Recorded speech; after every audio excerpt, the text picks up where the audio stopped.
commencer, donc occuper les tables et les chaises, c'est déjà fait.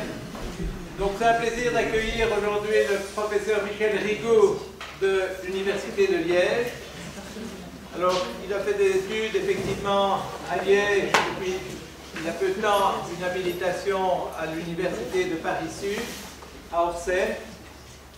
Ces domaines de recherche couvrent un domaine très général des mathématiques qu'on appelle les mathématiques discrètes, mais à l'intérieur de ce domaine, il a des sujets qui sont extraordinairement variés. La théorie des automates, la théorie des nombres, les mathématiques combinatoires et bien d'autres que j'oublie. Il faut dire aussi qu'il donne une énergie formidable à ce qu'on appelle la vulgarisation des mathématiques, c'est-à-dire à essayer d'y réussir à montrer que les mathématiques non seulement sont amusantes et intéressantes, mais sont également utiles. En particulier, il fait partie d'un groupe qui relie l'Université de Grenoble et l'Université de Liège, qui s'appelle Maths à modeler. Alors, la dernière chose que je vais dire, c'est que si vous regardez sur son site web, vous trouvez toute une série d'articles sur des sujets variés. Vous trouvez aussi, même depuis récemment, la vidéo d'une conférence qu'il a faite sur les tours de précipitation qu'on peut faire avec les mathématiques. Alors, je ne vais quand même pas vous donner l'adresse de son site web. Hein, vous tapez dans Google et la matrice fera le boulot pour vous.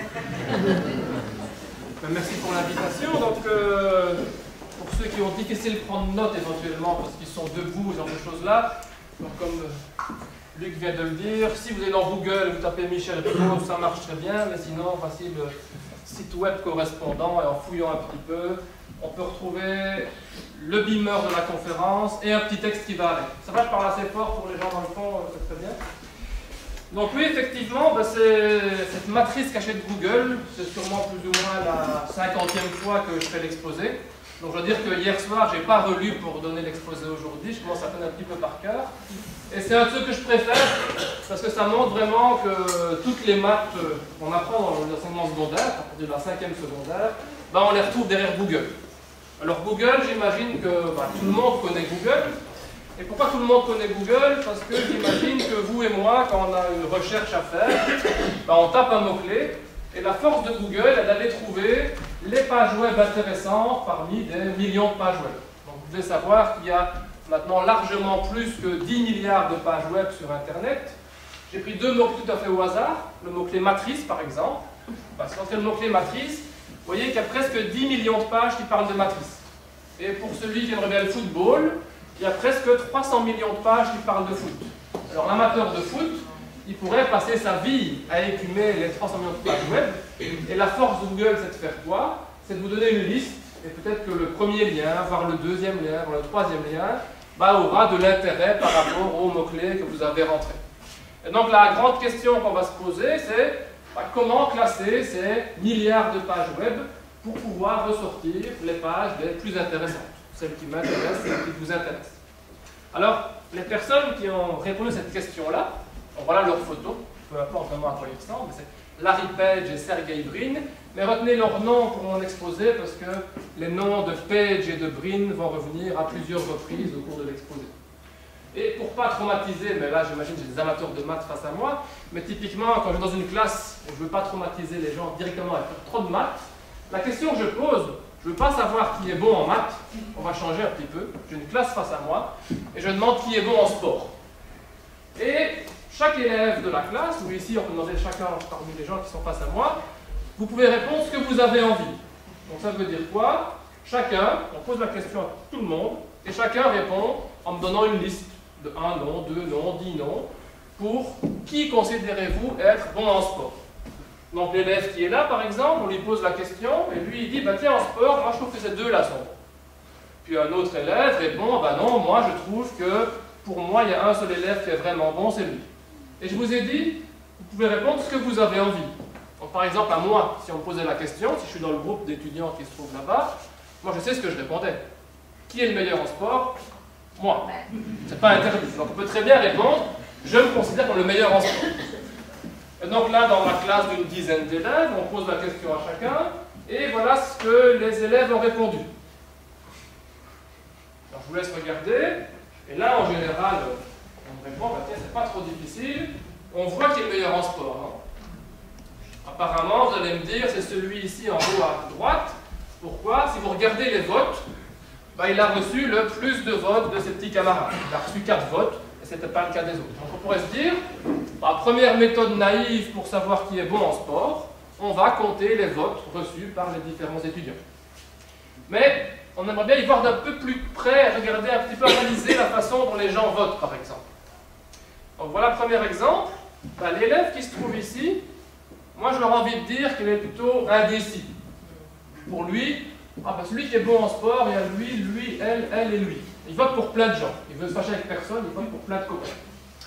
Par contre, si on prend l'élève là qui se trouve là-bas, lui c'est plutôt quelqu'un qui est sûr de son choix. Il est sûr de lui.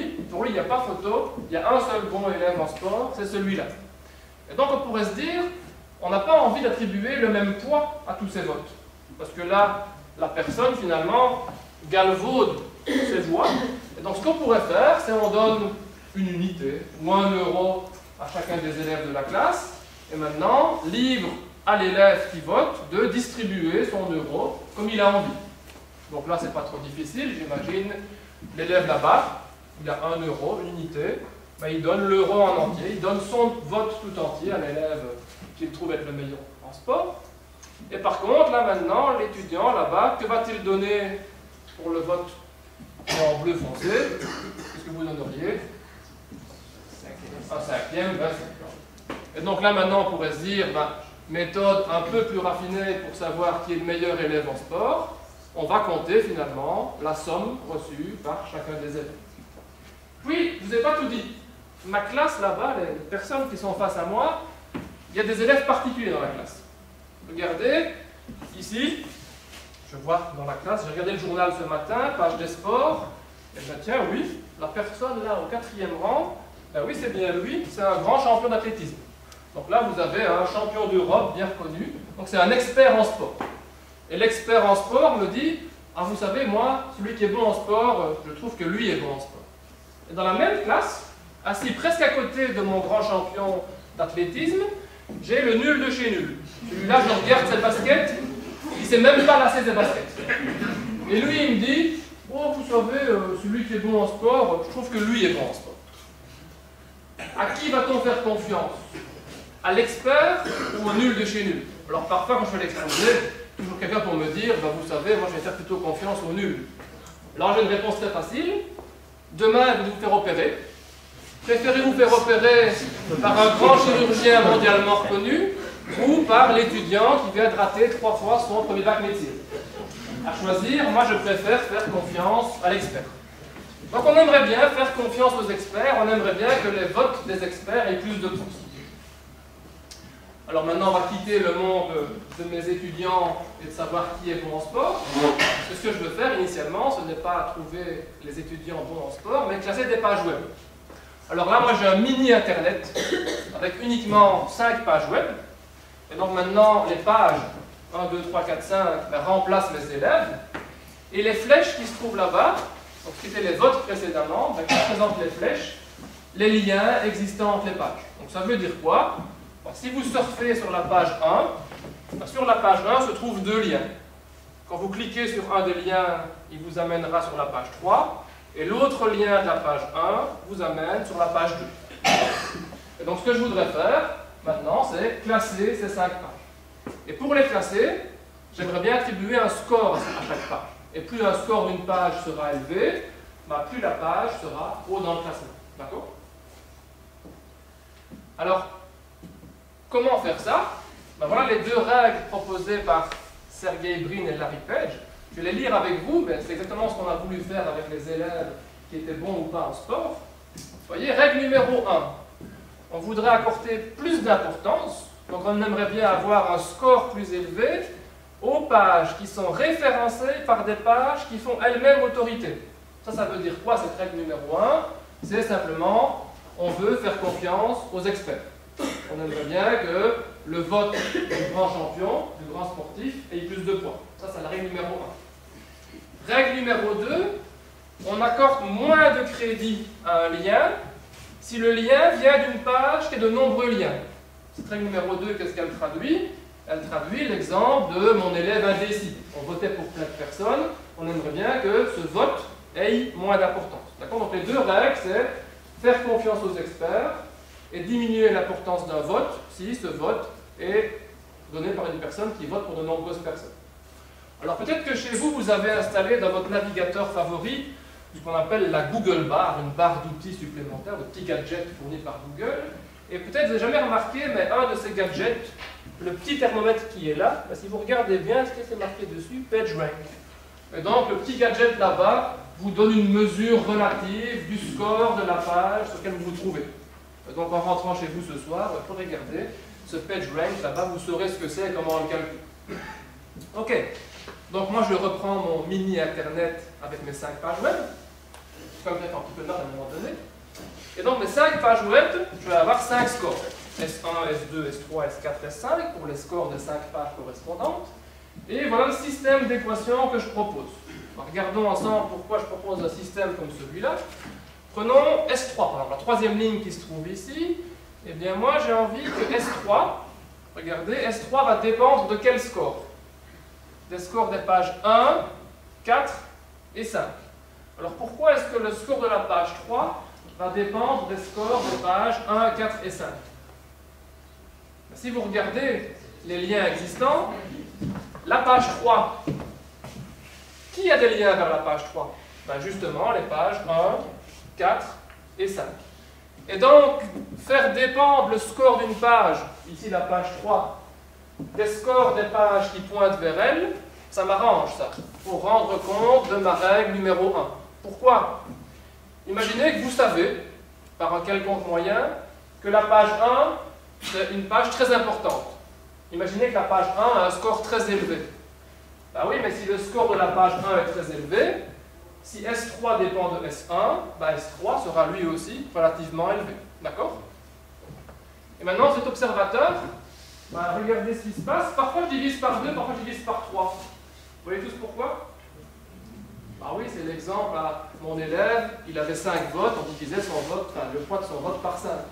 Ben, regardez pourquoi est-ce que j'ai du S5 sur 3. Ben, combien de liens à la page 5? 1, 2, 3 liens.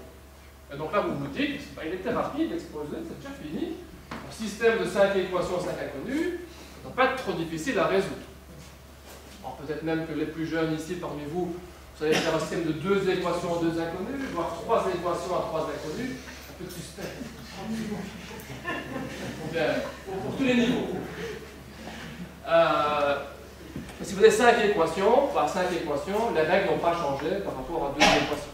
Et donc c'est vrai que souvent je demande, est-ce qu'on peut avoir une solution immédiate à ce système-là? Là, à ma gauche, je sais qu'il y a une solution immédiate.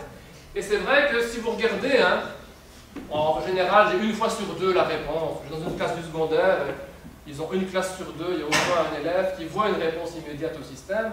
Et la réponse immédiate au système serait de prendre quoi? Tous les scores nuls. Ok, 10 sur 10 dans l'intervalle de maths. Mais pour casser une page web, ça ne sert à rien. Si les 5 scores sont nuls, je ne peux pas vous dire quelle est la meilleure page. Ok, on a au moins une solution.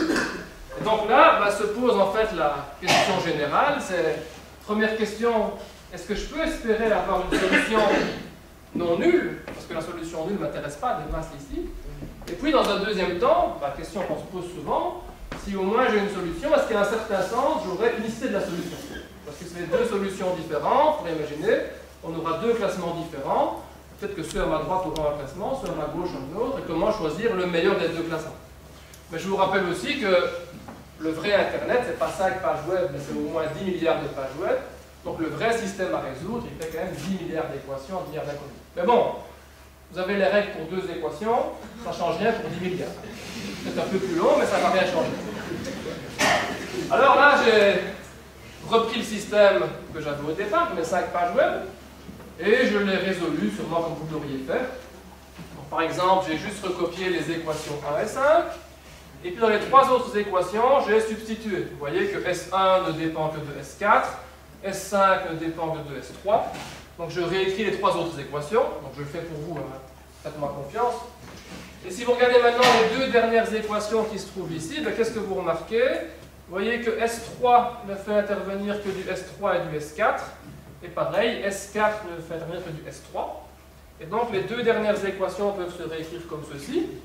Et moi je ne connais pas beaucoup de solutions du style S4 qui doit être simultanément égal à 10 neuvièmes de S3 et à 6 neuvièmes de S3. Donc la seule solution pour S3 et S4 sont S3 et S4 nuls. Ah oui, mais si S3 et S4 sont nuls, vous voyez alors que S1 et S5 sont nuls, et alors S2 est nul aussi. Et donc là, pas de chance. J'ai que 5 pages web. La seule solution à mon système, c'est la solution 0, 0, 0. Je ne sais pas classer les pages. J'en ai que 5 ici, je ne vous dis pas pour 10 milliards de pages. Donc là, on a un premier problème.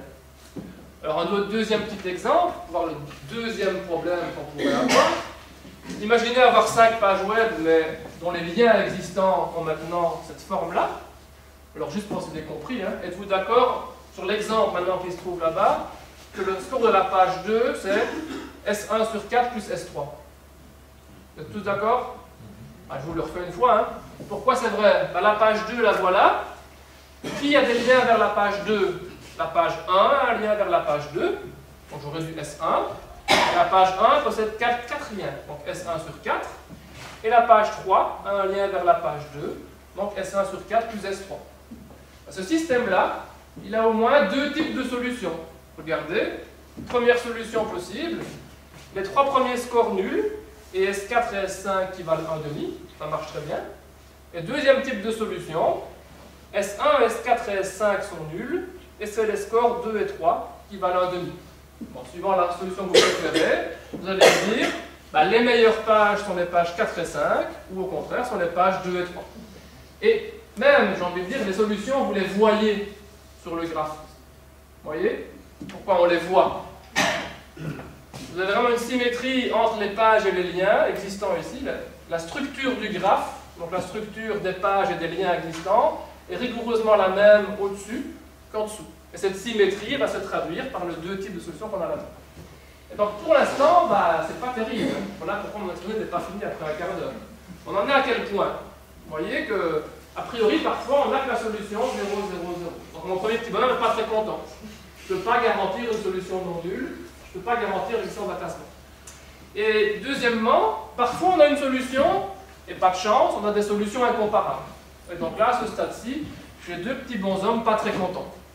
Et tout le génie de Larry Page et Sergey Brin, on pourrait le dire ça comme ça, on va essayer de rendre le sourire aux deux petits bonshommes qui sont là-bas. Et donc leur idée, c'est de faire quoi? Est-ce qu'on ne pourrait pas modifier un tout petit peu le système, dans un certain sens, pour espérer avoir une seule belle solution différente de 0. C'est ça toute l'astuce qui va se trouver là derrière. Ok? Bon, je reprends mes 5 pages web. C'est quand même la matrice cachée de Google. Donc, il y a une matrice qui apparaît quelque part. Alors, vous reconnaissez, les 5 pages web, les voilà. Le système n'a pas changé. Voilà mon système de 5 équations à 5 inconnues. Est-ce que c'est plus ou moins clair pour tout le monde que le système qui est là-bas, je peux le réécrire matriciellement comme ceci? Donc, par exemple, pour les plus jeunes, qu'est-ce qu'on voit? Reprenons la troisième équation. Vous voyez que dans la troisième équation, quels sont les coefficients qui apparaissent? 1,5 de S1, j'ai un demi qui se trouve ici. Il n'y a pas de S2 et pas de S3, donc voilà les zéros qui vont apparaître ici. 1,5 S4 et un tiers de S5, donc le 1,5 là-bas et le tiers qui se trouve ici. Donc la matrice qui est là, ce n'est rien d'autre que les coefficients du système qui se trouve ici.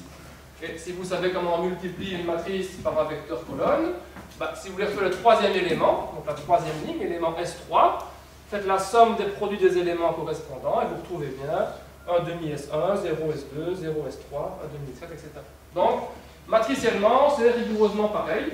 Donc, trouver une solution au système, c'est trouver un vecteur colonne, S1, S2, S3, S4, S5, qui est tel que la matrice que j'appelle B ici, est telle que B fois S est égal à S. D'accord? Et je dirais même que si vous avez sous les yeux uniquement la matrice, vous pouvez reconstruire le graphe qui se trouve ici. Vous êtes d'accord ou pas avec moi? Par exemple, question, la colonne de 0 qui est là, qu'est-ce qu'elle signifie? C'est une colonne avec 5 zéros dedans. Comment ça se voit sur le graphe? il me semble que j'en la bonne réponse. La page 2, il n'y a pas de lien qui sort de la page 2. Regardez la page 2, il n'y a aucun lien qui sort de la page 2. Donc, cette colonne de 0 veut exactement dire ça. Alors, vous allez me dire, ok, mais si j'ai une solution, donc si j'ai un vecteur S qui est tel que B fois S égale S, je ne sais pas si j'ai vu une chose. Ah voilà. Bon, vous avez une solution. Vous connaissez un vecteur S qui est tel que B fois S égale S. Ok. Question, que vaut B fois 2S? Il y en a beaucoup qui savent ça. Vous savez tous ce que fait B fois 2S? Ouais. 2 c'est un nombre réel, faites le passer devant, vous tombez sur 2S. Qu'est-ce que je suis en train de vous dire? Les solutions, ce sont les vecteurs machin qui sont tels que B fois machin égale machin. C'est un vecteur propre de valeur propre. Donc je suis en train de vous dire que dès que vous avez une solution, bah, n'importe quel multiple de la solution est encore solution. Oui, mais moi j'aurais bien aimé avoir une seule solution. Mais est-ce que c'est embêtant ça, si je remplace une solution par un multiple? Bah, si votre solution c'est 1, 2, 3, vous allez me dire, le plus grand score c'est 3. Vous savez comment classer les pages avec les scores 1, 2, 3. Prenez 2 fois la solution. Ok, les scores changent. C'est plus 1, 2, 3, c'est 2, 4, 6. Est-ce que le classement a changé? Non. Donc à ce sens-là, un multiple positif près, ça ne me dérange pas de prendre une solution à un multiple près. Donc quitte à choisir le multiple, moi je peux toujours m'arranger pour que la somme des scores fasse 1. Vous êtes d'accord? Si les scores sont 1, 2, 3, ben, la somme fait 6. Et si je veux que la somme fasse 1, qu'est-ce que je fais? Je divise chaque score par 6. D'accord? Donc j'aurai des scores 1 sixième, 2 sixième, 3 sixième. Donc, si je parle d'unicité, ce sera à une constante près.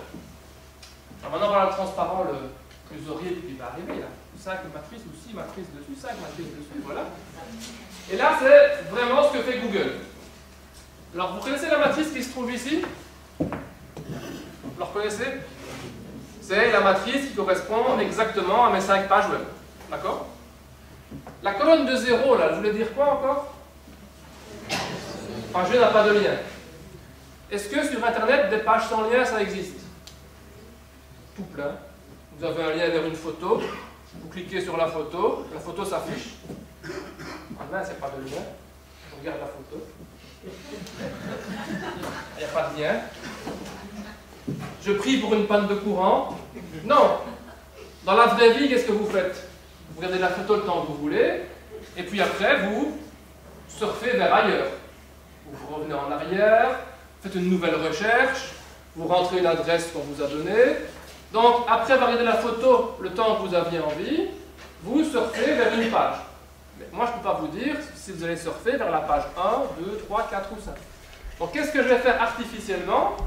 Ben, après avoir visité la page 2, qui était sans lien, ben, je suis certain que le coup d'après, vous irez vers une de mes 5 pages web qui se trouvent sur Internet. Et donc, artificiellement, moi, je mets des 1/5 partout. Vous allez me dire, c'est une grosse modification, vous remplacez 0 par 1/5. Oui, mais la vraie matrice fait 10 milliards fois 10 milliards. Là, je vais remplacer 1 par 1 10 milliards. Ok? Alors maintenant, on va dire chose un peu bizarre. Je prends cette matrice-là, je la multiplie par 85% et je lui ajoute 15% de fois une matrice avec des 1/5 partout. Ça veut dire quoi, ça? On peut l'expliquer comme ceci. On peut dire statistiquement, on vous prend comme échantillon et on regarde comment surfe un surfeur moyen. Ben, la plupart du temps, on peut se dire, vous suivez les liens. Vous commencez une recherche, vous êtes sur une page, vous avez un lien qui vous intéresse sur cette page-là, vous cliquez dessus, passez sur une autre page. Donc la plupart du temps, disons 85% du temps, vous surfez de page en page en suivant les liens. Alors, de temps en temps, après une certaine recherche, vous commencez à en avoir marre, c'est fini, vous avez vu ce que vous vouliez. Ben, qu'est-ce que vous faites? Vous surfez vers ailleurs. C'est quoi surfer vers ailleurs? Ben, c'est une nouvelle requête, c'est une nouvelle adresse qu'on vous a donnée. Ben, surfer vers ailleurs, moi je ne sais pas où vous allez aller, je mets des 1/5 partout. Donc là, on peut traduire ça comme ça. Imaginez que la plupart du temps, vous suivez les liens existants, et de temps en temps, enfin le temps restant, vous surfez vers une page quelconque. Donc voilà la matrice obtenue, là en dessous. Alors cette matrice-là, elle n'est pas tellement éloignée de celle qu'on avait au départ. Alors pourquoi elle n'est pas tellement éloignée? Regardez les 1 demi là-bas, c'est des 91 centièmes. Okay, on n'est pas trop loin de 1 demi. Les 1 tiers sont des 47 150e. Et les zéros, je ne vous parle pas de la colonne de 1 cinquième qui se trouve ici, vous voyez que les zéros sont remplacés par des valeurs relativement petites qui sont 3 centièmes. Alors la matrice là en dessous, pour moi elle est plus jolie que la matrice là au-dessus. Alors quels sont les canons de beauté d'une matrice? Pour un calcul, vous allez me dire, on préfère la matrice là au-dessus. Il y a beaucoup de zéros dedans, pour le calculer, c'est bien plus simple. Mais il se trouve que la matrice qui est là en dessous, justement, sa propriété principale est de ne plus avoir aucune entrée nulle. Vous voyez que tous les éléments qui apparaissent dedans sont tous des nombres strictement positifs. Et bien ça, c'est un cas particulier d'une matrice qu'on appelle être primitive. Alors en général, une matrice primitive, c'est un peu plus compliqué que ça. La définition, c'est dire une puissance de la matrice ne contient que des éléments positifs, strictement. Ici, la puissance en question, c'est la puissance 1. Et vous allez me dire, quel est l'intérêt dans une matrice comme celle-là? Tout l'intérêt réside dans un théorème de maths qui date de 1907, qui est le théorème de Perron. Donc voilà M. Oscar Perron. Et voilà ici l'énoncé du théorème de Perron. Alors je ne veux pas spécialement m'attarder dessus aujourd'hui. Bon, souvent, quand je fais l'exposé, il y a deux mots que je trouve importants dans ce théorème. L'ensemble du théorème est important, mais si on ne veut pas le lire ensemble, les deux mots qui sont importants, si je fais exposer, disons, niveau 5e secondaire, regardez, hypothèse, pour pouvoir dire tout ce qui se trouve là-bas, il faut une matrice primitive. Et donc vraiment, Larry Pell et Sergey Brin, ils ont fait tout ce calcul-là pour avoir la matrice qui se trouve ici, dans le but d'avoir une matrice primitive. C'est vraiment pour ça qu'ils ont fait ça. Et ce que j'aime bien dire aussi, c'est que le théorème date de 1907. Donc il a plus d'un siècle, le théorème. Alors j'exagère en disant ça, parce que les gens qui travaillent avec des matrices à coefficients positifs ou nuls, des chaînes de Markov, ce genre de choses-là, vont se dire, oui, le théorème a de réelles applications. Alors j'exagère en disant, peut-être qu'au pauvre M. Perron, on lui disait il y a un siècle de ça, mais votre beau théorème de maths, M. Perron, il ne sert à rien. Donc là j'exagère. Je romance un peu l'histoire. Mais justement, un siècle plus tard, ce théorème de maths qui ne servait à rien, vous et moi, on l'utilise dès qu'on veut classer des pages web. Pas directement, mais l'utiliser comme ça. Donc quand on dit ça ne sert à rien la recherche en maths, d'abord c'est pas vrai. Voilà un exemple. Et ce que j'aime bien dire aussi, c'est que sur 100 chercheurs en maths, je ne peux pas dire à l'avance lequel des chercheurs va trouver le théorème qui sera utile, disons en guillemets, à vous ou à moi demain. Alors parfois on me dit, si, moi je pourrais dire que c'est le chercheur numéro 17. Mais est-ce qu'on peut enlever les 99 autres chercheurs? Pour moi la réponse est non. Parce que le pauvre chercheur 17, laissez-le tout seul. Il a de fortes chances, que s'il n'y a pas ses collègues avec qui travailler, avec qui discuter, voir ce que les autres font, ses idées pour le théorème, disons, utile, mais il ne les trouvera sûrement pas. Donc j'aime bien faire ce genre de petite parenthèse-là. Et vous voyez qu'en gros, le théorème de Perron, qu'est-ce qu'il dit par rapport à ce que je voulais trouver là-bas? Je vous ai dit qu'un vecteur S solution qui est tel que B fois S égale S, on dit qu'on a un vecteur propre. Typiquement, vous voyez que ce théorème parle de vecteur propre et de valeur propre. Et donc, en deux mots, le théorème dit, si la matrice est primitive, on va avoir une valeur propre dominante, réelle et positive. Et donc, ce qui nous intéresse, cette valeur propre sera en fait 1, parce que la matrice est construite pour. Et on aura, moralement, un unique vecteur propre dont toutes les composantes seront positives strictement. Et donc, typiquement, le théorème de Perron, en fait, vous donne le vecteur des scores, ni plus ni moins. Et donc, trouver le vecteur des scores vous donne exactement la solution au problème. Donc voilà pourquoi Larry Page et Sergey Brin ont fait tout ça. Et deuxième petite parenthèse, voilà un livre qui a l'air très compliqué, disons Introduction au système dynamique, peu importe ce que c'est, mais les gens qui travaillent là-dedans, le théorème de Perron, c'est un grand classique. On l'utilise, disons, tous les matins, petit déjeuner. Regardez qui a écrit le livre. C'est justement Michael Brin. Et c'est qui Michael Brin par rapport à Sergey? Michael, c'est le père de Sergey. Alors on peut penser, d'ailleurs dans ce livre-là, il en parle un petit peu, Michael Brin, que c'est pas par hasard que Sergey Brin s'est dit un jour, je vais modifier la matrice pour en faire une matrice primitive et appliquer le théorème de Perron. On peut très fortement penser que c'est en discutant avec son père qu'il a eu l'idée d'aller chercher ce théorème de maths pour résoudre son problème des pages web. Bon, je reviens à mes pages web et à la matrice que j'avais. Donc la matrice qui est là, bah, je peux aussi l'interpréter comme, finalement, maintenant, des probabilités. Donc ça veut dire quoi? Bah, j'ai envie de voir les nombres qui sont là comme la probabilité qu'un surfeur quelconque a sur une page donnée d'aller vers une autre page. Donc ça veut dire quoi? Bah, dans la première colonne, que représente 3 centièmes? Alors, si je le dis comme ça grossièrement, un surfeur, sur la page 1, il a 3 chances sur 100 d'y rester. Par contre, la probabilité d'aller vers la page 2 est plus élevée. Il a presque une chance sur 2 d'aller vers la page 2. Pareil pour aller vers la page 3. Est-ce que c'est normal pour vous qu'on a beaucoup plus de chances quand on est sur la page 1 d'aller vers la page 2 ou la page 3? C'est normal ou pas? Je vous remonte les 5 pages, comment elles étaient. Elles étaient comme ça, les 5 pages. Je vous donne tous un ordinateur portable. Vous êtes tous sur la page 1. La plupart d'entre vous vont faire quoi? La plupart d'entre vous vont suivre un des deux liens. Une moitié, en gros, va aller vers la page 2, l'autre moitié vers la page 3. Et seuls quelques téméraires vont rentrer même dans une nouvelle page. Et donc, on peut se dire, oui, c'est normal de retrouver des probabilités plus élevées depuis la page 1 vers la page 2 ou la page 3. D'accord? Donc j'interprète les 5 nombres de la première colonne comme ces 5 probabilités-là. Or, pareil pour les autres pages. Alors maintenant, ce que je voudrais faire, c'est aller de la page 1 à la page 4, non pas en un clic, mais en 2 clics. Comment est-ce qu'on va de 1 en 4 en 2 clics? Vous allez me dire, on peut passer par la page 2, par la page 3 ou par la page 5. Oui, il faut penser aussi qu'on pourrait très bien en 2 clics aller de 1 en 4, en restant d'abord en 1, puis en allant en 4. Bon, typiquement, pensez qu'une page est un petit peu longue, par exemple, et souvent en bas de page, vous avez un lien vers le haut de la page. Donc on peut très bien en 2 clics aller de 1 en 4. Donc je vais passer en revue avec vous tous les chemins possibles pour aller en 2 coups de 1 en 4. Et à chaque fois, je vais éclairer en rouge les éléments correspondant dans la matrice. Donc, premier chemin possible, je reste en 1, 3 centièmes, puis je vais en 4, 3 centièmes ici.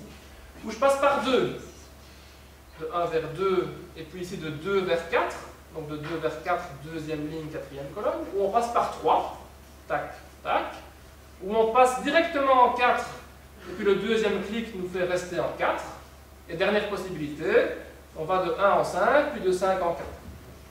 On voit sûrement que j'ai une partition de mon auditoire. Ceux qui connaissent la probabilité ils vont me dire, bah tiens, pour calculer la probabilité d'aller de 1 en 4 en 2 coups, il suffit de faire ce calcul-là. Vous avez 5 chemins possibles, faites la somme pour les 5 chemins que vous allez rencontrer, et les 5 chemins se composent de 2 arcs à suivre, faites le produit correspondant. Pour ceux qui ne connaissent pas la probabilité, faites-moi confiance, c'est correct. Mais l'important c'est quoi? L'important c'est que ce calcul-là, on le voit dans la matrice, non? Alors, tout est fait pour à l'écran. Hein. Vous avez une ligne rouge, une colonne rouge, à part sur la feuille matricielle, on ne pas ce qu'on pourrait faire. Et donc vous voyez que si je veux calculer la probabilité d'aller de 1 vers 4 en 2 coups, il suffit que je fasse quoi? Ben, la somme des produits des éléments correspondant à la quatrième ligne et à la deuxième colonne. Donc, que contient la matrice G carré? C'est G fois G. Si j'en veux un élément particulier, deuxième ligne, troisième colonne, ben, je fais la somme des produits correspondants. Et donc, ici, j'aurai quoi? Ben, l'élément que j'aurais calculé ici sera la proba d'aller en 2 coups de la page 2 vers la page 3. Donc, G carré va contenir toutes ces valeurs-là. Alors, pour vous, je me suis amusé à calculer G cube, pardon. G cube d'abord. Qu'est-ce qu'il y a dans G cube? On va dire que c'est G carré fois G. Oui, mais G carré, c'est quoi? C'est 2 clics. Fois G, un clic de plus. Je peux vous le remontrer à l'envers. Je vais me faire des claquettes presque ici. Et donc, finalement, qu'est-ce qu'il y a dans G cube? La proba d'aller en 3 coups d'une page quelconque vers une autre page. Donc, j'ai calculé pour vous G5, G10, G20. J'ai même calculé G200. Voilà ce que vaut G200. Et là, ben en fait, on a fini. Pourquoi a-t-on fini? Ben, les nombres qui sont là-bas ben, sont en fait les scores de mes 5 pages. Alors pourquoi? Que représente G200? On pourrait dire, vous avez surfé toute la nuit, et après 200 clics, vous avez une probabilité plus élevée, par exemple, d'être sur la page 3. Vous avez 26% de chance d'être sur la page 3, et seulement 13% de chance d'être sur la page 1. Alors pourquoi est-ce qu'il est plus probable d'être sur la page 3 que sur la page 1? Il y a plus de liens vers la page 3, et donc typiquement vous repassez plus souvent par elle. Donc vous fermez les yeux, vous avez le surfeur, vous avez plus de chances quand vous ouvrez les yeux qu'ils sont en 3 qu'en 1 par exemple. Et puis c'est quand même bizarre, parce que typiquement quand on prend une matrice quelconque, on calcule ses puissances, regardez ce qui se passe ici. Sur chaque ligne, vous avez convergence vers un même nombre réel. Pour une matrice quelconque, c'est pas vrai. Pourquoi ça marche bien ici? Parce que G est une matrice primitive. Et donc, le théorème de Perron va m'assurer d'avoir ce phénomène qui va se produire, et on va retrouver le fameux vecteur propre qui m'intéresse, exactement ici, sur n'importe laquelle des colonnes que vous avez envie. Et typiquement, Google n'a qu'à faire ça. Bon, la matrice fait 10 milliards fois 10 milliards, mais on calcule la puissance 200, ça ne marche pas trop mal, et en faisant simplement ça, vous avez les différents scores. Alors, souvent, pour finir l'exposé, oui, là, je montre le type d'ordinateur qu'il faut. Il faut quand même bien que Google connaisse toutes les pages web avec tous les liens existants pour pouvoir faire son calcul. Et vous voyez qu'en résumé, c'est pas trop compliqué ce qui s'est passé. On a deux règles simples. Les deux règles, c'était quoi? Faire confiance aux experts, et puis finalement, diminuer l'importance d'un lien si la page a de nombreux liens. Et puis tout le génie de Page et Brin est de faire quoi? De modifier un peu la matrice pour appliquer le fameux théorème de Perron. Et vous voyez que toutes les maths du secondaire interviennent là derrière. L'algèbre, oui, on a un système d'équations à résoudre. Calcul matriciel, oui, on a une matrice 10 milliards fois 10 milliards. Les probabilités, oui, j'ai interprété les différents scores comme des probas d'aller d'une part vers une autre. Et même l'analyse peut intervenir si vous voyez des suites de nombres réels converger vers un réel 2. Donc typiquement, oui. On peut quand même cliquer plus que 200 fois ce que nous sont dit en une minute. Oui, il n'y a pas de problème, on peut cliquer plus de fois. Mais ici, même sur mon exemple, j'aurais bien pu m'arrêter à 5 par exemple. Parce que voilà, j'ai que 5 pages web. Même déjà avec G puissance 5, là, j'ai déjà suffisamment d'informations pour me dire la page la plus intéressante, c'est celle-là. Parce que son score est déjà de 0,26. Et donc là, on pourrait se dire prendre des puissances plus grandes ne sert à rien. Donc typiquement, qu'est-ce qu'on pourrait faire? On pourrait se dire, je veux pouvoir discerner toutes les pages. Et donc, je pourrais prendre une puissance suffisante pour que j'ai un nombre suffisant de décimales pour pouvoir discerner les différentes pages. Alors, avec 5 pages web, voilà, avec G puissance 5, c'est suffisant. Mais il se fait que, dans la vraie vie, G puissance 200 va suffire à discerner les 10 milliards de pages web. Donc là, j'interprète le fait qu'on a cliqué 200 fois, mais on cliquerait même 3000 fois, on n'aurait pas plus d'informations sur ce que je veux faire sans passer les pages. Alors, ce qu'on peut faire par exemple aussi, c'est prendre des équipes de basket. Quand je reviens au sport pour terminer l'exposé. Et les équipes de basket qui se trouvent là-bas, on va imaginer on est aux États-Unis, vous avez la conférence Ouest d'un côté, la conférence Est de l'autre. Donc le pays est grand et tout le monde ne joue pas contre tout le monde. Alors je vais tracer une flèche quand un match est joué et je trace une flèche vers le gagnant. On vote pour le gagnant, d'accord? Donc par exemple, à l'Ouest, là c'est facile. La meilleure équipe, c'est celle-là, en haut. Pourquoi? Elle a battu les 3 autres. Elle a gagné ces 3 matchs. Donc trouver la meilleure équipe là-bas, c'est pas trop compliqué. Par contre, à l'Est, oui, c'est beaucoup moins clair. À l'Est, en gros, il y a un cycle là-bas. Toutes les équipes se sont battues les unes les autres. Et donc ici, trouver la meilleure équipe, c'est moins facile. Et puis en plus, quelques matchs ont été organisés entre les deux conférences. Et maintenant la question est, quelle est la meilleure équipe de basket?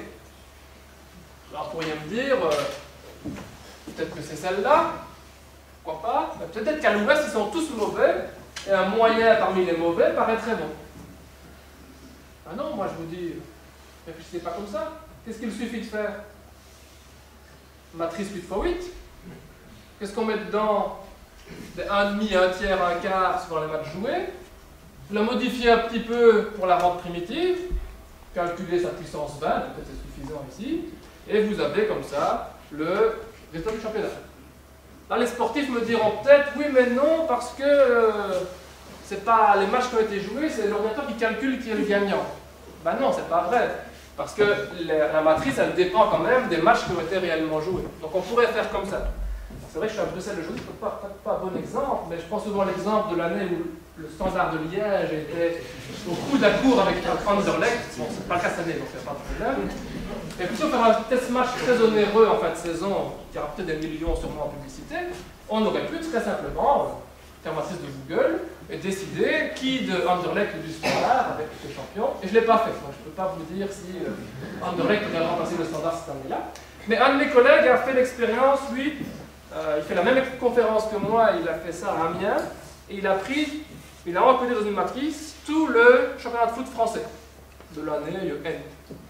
Et là, par exemple, c'est intéressant de regarder, c'est de comparer le vrai classement avec celui donné par Google. Et par exemple, on retrouvait des différences en bas de classement. Et j'espère que vous allez comprendre pourquoi. Vous avez deux équipes en bas de classement. Bon, je les dessine en haut pour que tout le monde voit, elles sont en bas, c'est le bas de classement. Et les deux équipes, par exemple, ont 3 victoires.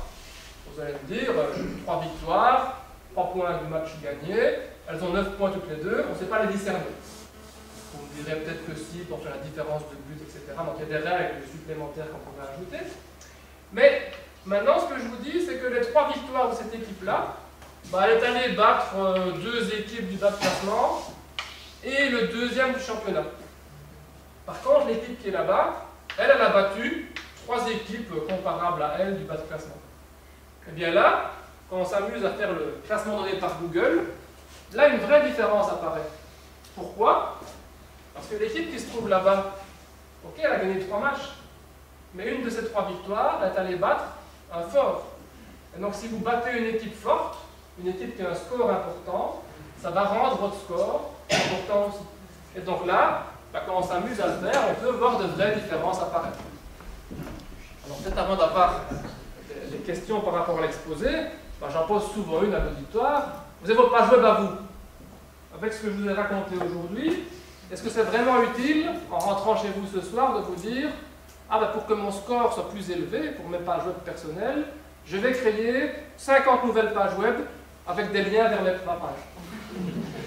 Ça sert ou pas?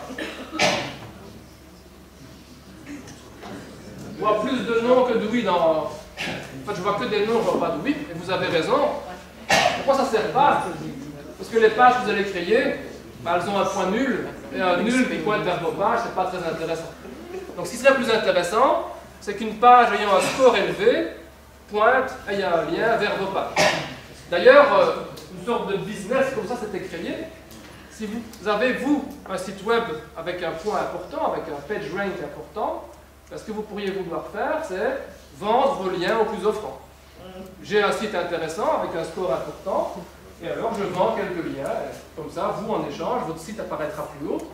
Mais Google, quand il remarque ça, a priori, alors il fait artificiellement descendre le page rank de votre page à vous. Donc a priori, c'est interdit par Google de faire ce genre de choses-là, mais le business a existé, et donc là, c'est légitime de vouloir faire ce genre de choses-là.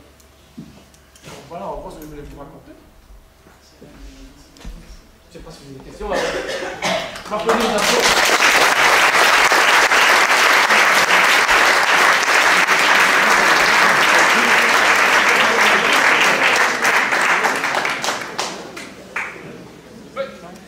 J'ai cru comprendre que si on interrogeait Google, 2 personnes différentes n'ont pas le même résultat. Donc si par exemple vous demandez matrice et moi je demande matrice, je n'aurai pas le même résultat que vous. Alors je sais expliquer les choses jusqu'à un certain point, parce que moi je ne suis pas dans le secret des dieux, je ne travaille pas chez Google, mais en fait ce que je raconte là-bas, ce n'est qu'une partie de la vraie formule utilisée par Google. Par exemple, typiquement, on pourrait imaginer, Google connaît la langue du navigateur. Et donc la formule finale pourrait dire, on va faire une somme pondérée dans laquelle les pages en français, par exemple, auront un poids de 1,2 par rapport aux autres pages. Et donc là, on pourrait comme ça modifier le classement. Mais la composante PageRank, donc la donnée brute qu'on calcule ici, est une composante importante du calcul final. Et donc, ne fût-ce que changer de navigateur peut suffire à expliquer pourquoi les résultats sont différents. Mais alors après, ce que fait exactement Google, moi j'en sais rien. Et personne ne le sait, c'est ça. Voilà. Les gens de Google. Voilà, ils préfèrent. D'ailleurs, celui qui voudrait travailler chez Google, c'est assez intéressant. Vous avez des conditions de travail assez remarquables, avec tout à votre disposition, des chefs pour cuisiner. Typiquement, les gens prennent environ 5 kilos les premiers mois où ils travaillent chez Google. Il faut travailler beaucoup, hein, puisque en échange, vous travaillez sûrement beaucoup, mais c'est intéressant de travailler.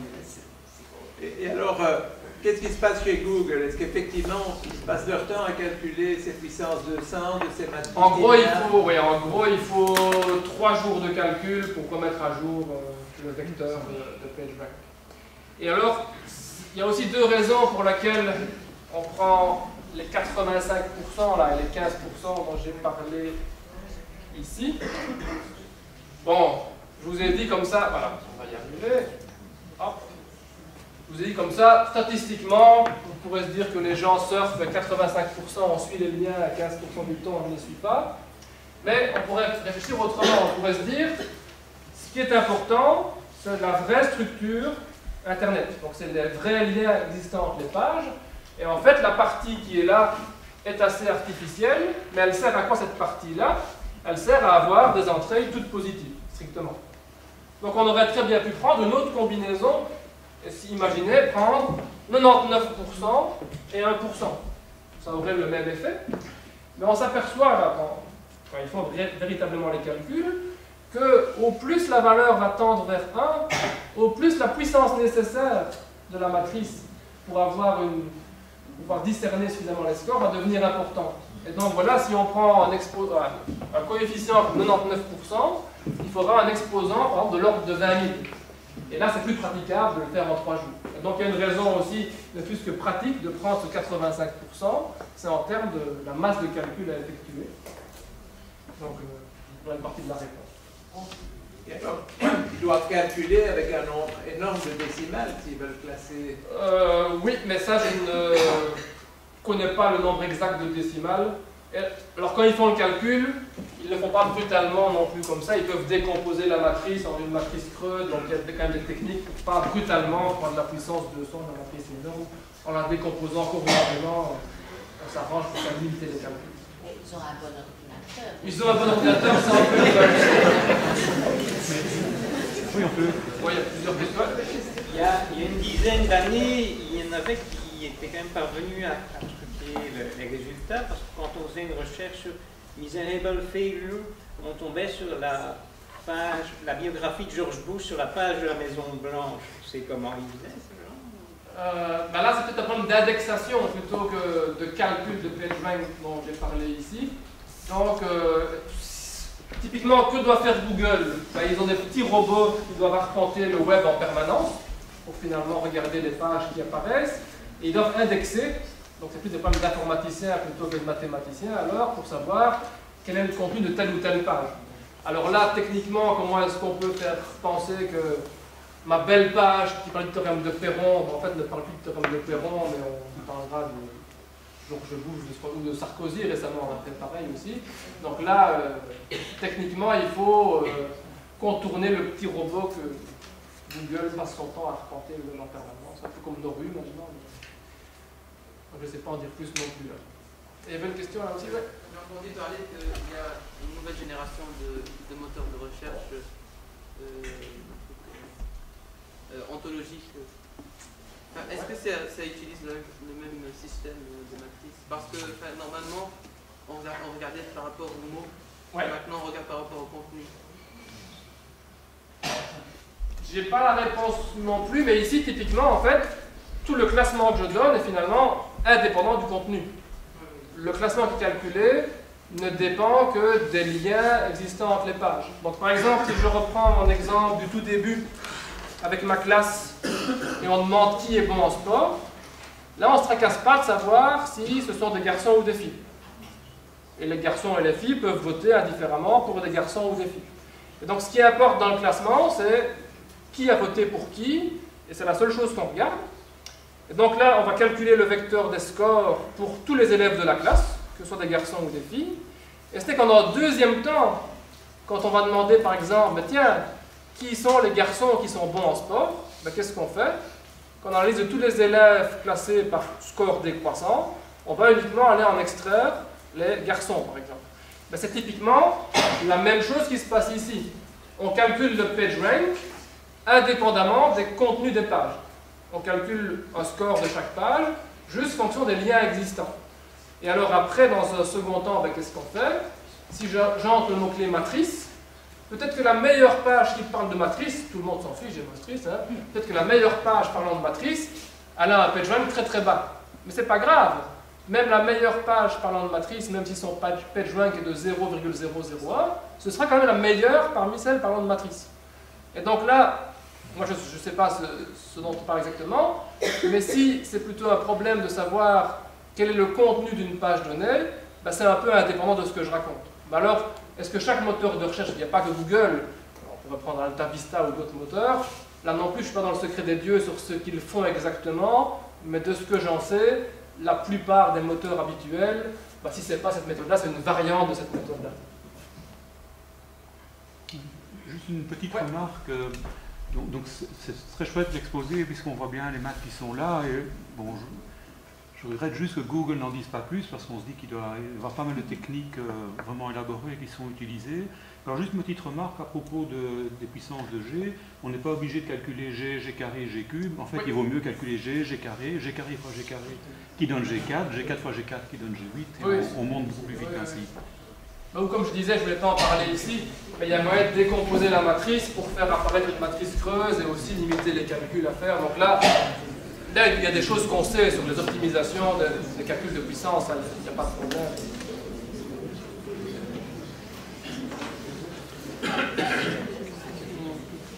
Il y a encore des questions? Oui? Chaque fois qu'on va sur Google, est-ce que la matrice est mise à jour?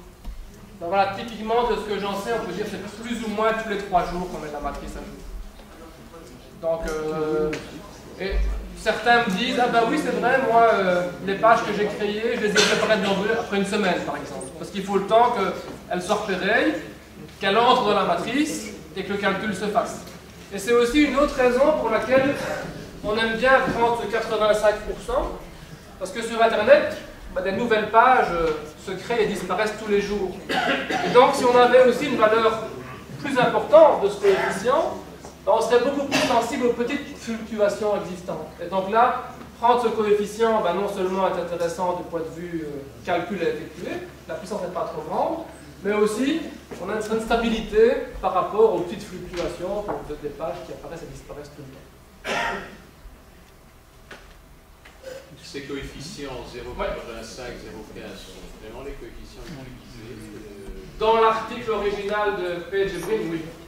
Alors si aujourd'hui c'est encore pareil, je ne sais pas plus qu'elle pense. J'ai dû faire 6 mois de stage là-bas. Mais je prendrais 5 kilos, ça va pas. Tu signerais une confidentialité. Par rapport à ce que Luc disait, voilà, si je fais un petit peu de publicité, c'est bien aimé l'exposé là-bas. Voilà un autre exposé, là c'est l'exposé où je fais mes tours de magie. Et il a été filmé vraiment de façon professionnelle, donc ça donne pas mal. Alors pour l'instant, il y a déjà 330 vues, donc peut-être j'arriverai à 500 ou 1000 vues. C'est quand même ça que je dis. Depuis les maths, c'est quand même bien, hein? Ok, ben je crois qu'il y a eu beaucoup de questions et de réponses, alors merci encore.